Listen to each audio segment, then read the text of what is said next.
আমার মাবুদ বলেছে তুমি হারাম ছেড়ে দাও, তুমি নামাজ পড়ো, তুমি আমার হুকুম আদায় করো। হে বান্দা, আমি তোকে পাঠাইলাম, আমি তোকে বানাইলাম, আমি তোকে রিজিক দিলাম। হে বান্দা, তুই সর্ব অবস্থায় লা তাকনা তুমি রহমাতিল্লাহ, আমার রহমত থেকে দূরে সরে যাইও না। বলেন না সুবহানাল্লাহ। এখন কি করলে রহমত থেকে দূরে সরে যাব? যখন আল্লাহর হুকুমগুলো আদায় করব না, যখন হারাম পথে চলবো, হারাম পথে নিজেকে পরিচালিত করব, তখনই তুই আল্লাহর রহমত থেকে দূরে সরে যাব। বিপদ আপনি আমাকে গ্রাস করবে, বিপদ আক্রমণ করবে। দেখবেন বকরির পালের মধ্যে যখন বকরি থাকে, অনেকগুলো বকরি থাকে, নেকড়ে আক্রমণ করতে পারে না, কুকুর আক্রমণ করতে পারে না। যখন তারা ছত্রভঙ্গ হয়ে যায়, একা থাকে, দল থেকে ছুটে যায়, তখন আক্রমণ করে।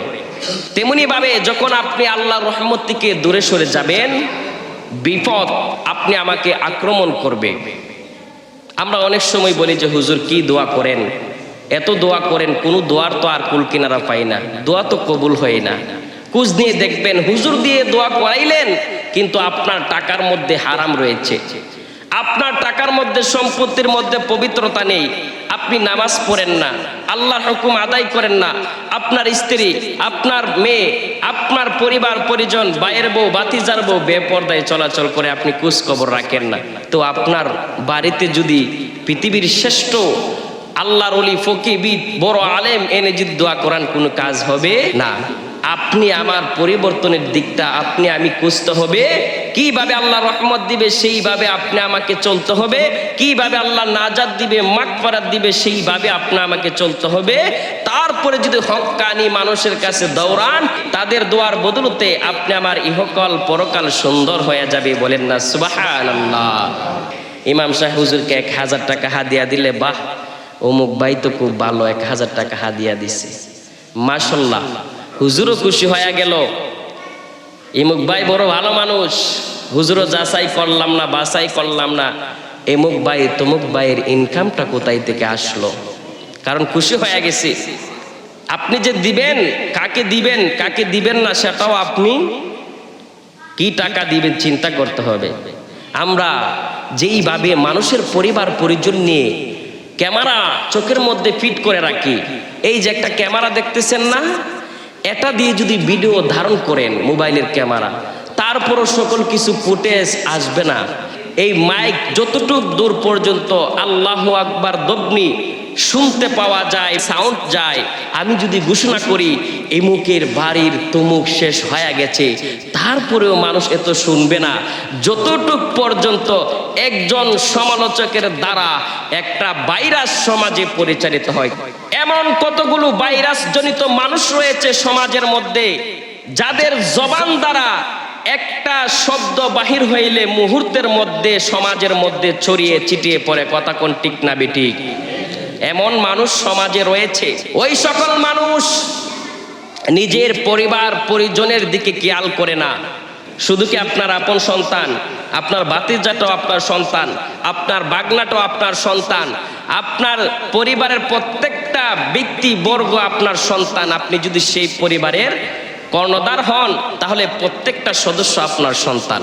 আমরা নিজের পরিবারের দিকে তাকাই না, নিজের সন্তানটা কি করতেছে তাকাই না, বা অপরের সন্তান কি করতেছে, অপরের পরিবার কি করতেছে সেই দিকে আমরা বিভোর। আর মিয়া, আল্লাহ বলেছেন ইয়া আইয়ুহাল্লাযীনা আমানু, কি বলেছেন? ইয়া আইয়ুহাল্লাযীনা আমানু, হে ঈমানদারগণ, যারা তোমরা ঈমান এনেছো। আল্লাহ বলে না ইয়া আইয়ুহাল্লাযীনা কাফারু, আল্লাহ বলেছেন ইয়া আইয়ুহাল্লাযীনা আমানু কু আনফুসাকুম ওয়া আহলিকুম নারা, হে ঈমানদারগণ, তোমরা যারা আল্লাহকে বিশ্বাস করো। ঈমানদার এবং মুমিনের মধ্যে পার্থক্য আছে। আপনি কোরআন বিশ্বাস করেন, আপনি হাদিস বিশ্বাস করেন, আমার রাসূলকে বিশ্বাস করেন, আমার আল্লাহকে বিশ্বাস করেন, মরবেন যে সেটা বিশ্বাস করেন, মরার পরে যে আবার উত্তোলন করা হবে সেটা বিশ্বাস করেন, এরপরে আবার যখন বিচার দিবস সাজাবে সেটাও বিশ্বাস করেন, সেটার নামই ঈমান। কালেমা বিশ্বাস করেন, নামাজ রোজা হজ যাকাত বিশ্বাস করেন, সেটার নাম হলো ঈমান। ঈমান এক জিনিস আর মুমিন আরেক জিনিস। এখন বলেছে যারা ঈমান এনেছো, যারা ঈমান এনেছো, যারা বিশ্বাসী হয়েছো, ইয়া আইয়ুহাল্লাযীনা আমানু কু আনফুসাকুম ওয়া আহলিকুম নারা, হে ঈমানদারগণ তোমরা নিজেদেরকে এবং তোমাদের পরিবার পরিজনকে জাহান্নামের আগুন থেকে বাঁচাও। বলেন না সুবহানাল্লাহ। প্রথম যে জিনিসটা সেটা হলো আপনি আমার নিজ পরিবার। এখন যদি আপনি সমাজের মধ্যে একজন সর্দার হন, আপনার মহল্লা আপনার পরিবার, আপনি যদি মেম্বার হন আপনার ওয়ার্ড আপনার পরিবার, আপনি মন্ত্রী হলে আপনার আসন আপনার পরিবার। আপনার আসনকে আপনি কিভাবে সাজাবেন, আপনার ওয়ার্ডকে আপনি কিভাবে সাজাবেন, আপনার মহল্লাকে আপনি কিভাবে সাজাবেন, সেটা হলো আপনি আমার দায়িত্ব। আর একজন ইমামের পরিবার হইল মুসল্লিদের পরিবার। বলেন না সুবহানাল্লাহ। এখন আমি যদি আপনাদেরকে সাজানোর জন্য কথা না বলি, গুছানোর জন্য কথা না বলি, সুন্দর করার জন্য কথা না বলি, হাসরের ময়দানে আল্লাহ জাহান্নামের কেসি দ্বারা আমার জিহ্বাটাকে টান মেরে কেটে দিবে। বলেন না আল্লাহু আকবার। প্রত্যেকটা মানুষ তার জবান দিয়ে হক কথা না বলার কারণে তার জবানকে আল্লাহ শাস্তি দিবেন, তার চক্ষুকে শাস্তি দিবেন, তার হাতকে শাস্তি দিবেন। এই জন্য জবান আছে, জবান দিয়ে হক কথা বলতে হবে। চোখ আছে, চোখ দিয়ে দেখে তুমি প্রতিবাদ করতে হবে। হাত আছে, হাত দিয়ে তুমি বাধা প্রদান করতে হবে। যদি তাও না পারো মনে মনে ঘৃণা করতে হবে। যদি তাও না পারো মনে মনে ঘৃণা করতে হবে। এখন বলেন আমরা পরিবারের দিকে নজর দিতে চাই কি চাই না? যে যত বেশি তার পরিবারের দিকে নজর দিবে তার পরিবার তত বেশি সুন্দর হবে। আপনি আমার দায়িত্ব কি? আপনার ছেলেটা বড় হয়েছে, 16 বছর হয়ে গেছে, 18 বছর হয়ে গেছে, 20 বছর হয়ে গেছে। বাহ, আমার ছেলে তো বড় হয়েছে, রাত্র 11টার পরে বাসায় প্রবেশ করুক। আপনার ছেলেকে কি মেম্বারের দায়িত্ব দিয়েছেন? ওয়ার্ডে ওয়ার্ডে তার গোড়া লাগে? আপনার ছেলেকে কি রাজ্যর দায়িত্ব দিয়েছেন? ওয়ার্ডে ওয়ার্ডে তার গোড়া লাগে? আপনার সন্তানকে একদিন জিজ্ঞাসা করবেন যে এই সন্তান তুমি বড় হয়েছো, তোমাকে কি আমি মেম্বার বানাইছি? তুমি ওয়ার্ড করা লাগে? তুমি কি সর্দারি করা লাগে, মাতব্বি করা লাগে? তাহলে তার কান কারা হয়ে যাবে। তার কিসের কাজ? 16-17 বয়সে তার কিসের কাজ থাকতে পারে? আপনি যখন নজর দেন না, আপনার সন্তানটা রাত 10টার পরে 11টার পরে কোথায় থাকে, 9টার পরে কোথায় থাকে আপনি নজর দেন না, তখনই বন্ধু বান্ধবীর পাল্লায় পড়ে আপনি ভালো মানুষের সন্তানটা গাজাকুর হয়ে যায়, ইয়াবাকুর হয়ে যায়, ফেঞ্চিকুর হয়ে যায়, নারীদের পাল্লায় পড়ে যায়, যারা অপরাধ করে তাদের পাল্লায় পড়ে যায় এবং আপনার পরিবার নষ্ট হয়ে যায়, সমাজ নষ্ট হয়ে যায়, আপনার আত্মীয় স্বজন সকল কিছু আপনাকে ত্যাগ করে চলে যায়। কথা কোন ঠিক না বেটি? এই জন্য আমি দেখেছি পৃথিবীর ইতিহাসে মানুষের সমাজটা সবচাইতে বড় নিকৃষ্ট, আবার সবচাইতে বড় উত্তম। বলতে পারেন একজনের সন্তান যদি খারাপ হয়, মানুষ তার 14 গোষ্ঠী উদ্ধার করে যে হেউই ভালো ছিল না। আসলে কিন্তু তা নয়। নবীদের সন্তানও জাহান্নামী হয়েছে। কথা কোন হয়েছে কিনা? নবীদের সন্তান হয়েছে। অনেক আলেম ওলামার সন্তান দেখেছি নাস্তিক হয়েছে। তো বাবার জন্য ছেলেকে দোষ দিবেন কেন? যার যার কৃত্যকর্মের জন্য দোষ তারই হয়। কিন্তু বাবার একটা দায়িত্ব, ওই যে দেখাশোনা করে না, এটার জন্য দোষ দেওয়া যায়, কিন্তু বাবার কর্মের জন্য দোষ দেওয়া যায় না। এই জন্য সন্তানটা কোথায় কি করতেছে আপনি আমাকে দেখতে হবে। পরার পরিবার নিয়ে আপনাকে বাবার জন্য আল্লাহ বলে নাই, বলেছে নিজের পরিবার, নয়তো তুমি জাহান্নামে যাবা, নয়তো তুমি জাহান্নামে যাবা। এখন কথা বলেন, আপনার সন্তান 10টার পরে কোথায় যায় আপনারা তালাশি করবেন কি করবেন না? বলেন করবেন তো?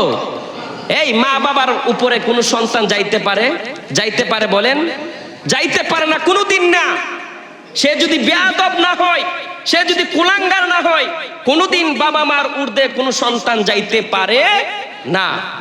আর আজকাল যুবকরা, তোমাদেরকে কিছু আমি বলি, তোমাদের কি কাজ থাকতে পারে? তোমরা রাত 10টার পরে বাইরে ঘোরাঘুরি করো? তোমরা কি নেতা হয়ে গেছো? তোমরা কি মাতব্বর হয়ে গেছো? তোমাদের কি কাজ থাকতে পারে? সাবধান, তোমরা 10টার পরে কোথাও ঘোরাঘুরি করবা না। তোমাকে তোমার বাবা নেতা বানাই নাই, তোমাকে মাতব্বর বানাই নাই। মাতব্বর হওয়ারও একটা বয়স আছে, নেতা হওয়ারও একটা বয়স আছে, আছে কি নাই? এখন যদি আপনি 10 বছরের ছেলেকে একটা মাতব্বরি দায়িত্ব দিয়ে দেন, সে ফেস লাগাইবো না সমাধান করবো? বলেন সমাধান করবো নাকি ফেস লাগাইবো? বলেন প্রত্যেকটা জিনিসের যোগ্য স্থান রয়েছে। এখন আপনারা আপনাদের পরিবারের খোঁজখবর রাখবেন তো ইনশাআল্লাহ? বলেন যে ইনশাআল্লাহ। আল্লাহ আমাদেরকে আমাদের পরিবারের খোঁজখবর রাখার মতো তৌফিক দান করুক। সবাই বলেন আমিন। দেখেন ভাই, আপনার পরিবারটা যদি সুন্দর হয়ে যায়। নুরু ভাই মারা গিয়েছে, নুরু ভাইয়ের জন্য আমরা দোয়া করতেছি না মেম্বার? প্রত্যেক সময় দোয়া করতেছি, ফজরে করতেছি। এমন ভাবে আমরা আফসোস করি, অনেকে দেখলাম যে আফসোস করতেছে, তেমন একটা না। বয়স্ক বুড়া যারা আছে, যারা বৃদ্ধ বয়সে মারা যায়, তাদের জন্য কিন্তু আমরা বেশি একটা আফসোস করি না, আফসোস করতেছি। আল্লাহ বলে যার যখন মৃত্যু ঘটে তার তখন সেই সময় আফসোস করি। আল্লাহ বলেছে তুমি তার থেকে শিক্ষা নাও। তার 3টা ছেলে রয়েছে, একটাকেও বিবাহ করায় নাই, একটাকেও বিবাহ করায় নাই। তো এটা থেকে তুমি কি শিক্ষা নিলা? কি শিক্ষা নিলা? তোমার মরণটা তোমাকে বলে কয়ে আসবে না। প্রত্যেকটা মৃত্যু থেকে আল্লাহ রাসূল বলেছেন শিক্ষা গ্রহণ করতে। বিবাহের সময় হয়েছে, বাবা ছেলেকে ফোন দিল, বাবা তুমি দেশে আসো, তোমাকে আমি বিবাহ করাবো। দেখা যাইতেছে আসার সময় হার্ট অ্যাটাক করতেছে, বাজায় সদাই করতে গিয়ে অ্যাক্সিডেন্ট করে মারা যাইতেছে। এমন অহরহর ঘটনা আছে। কোনো ওয়ারেন্টি গ্যারান্টি আছে কেউ দিতে পারবেন? আপনি আমাকে প্রত্যেকটা মৃত্যু থেকে শিক্ষা গ্রহণ করতে হবে, কারণ জীবনের কোনো গ্যারান্টি ওয়ারেন্টি আল্লাহ দেয় নাই। আফসোস করলে তার কোনো ফায়দা হয় না। তার জন্য যত বেশি দোয়া করা হবে সে তত বেশি পাবে। আর তুমি নিজেকে পরিবর্তন করতা।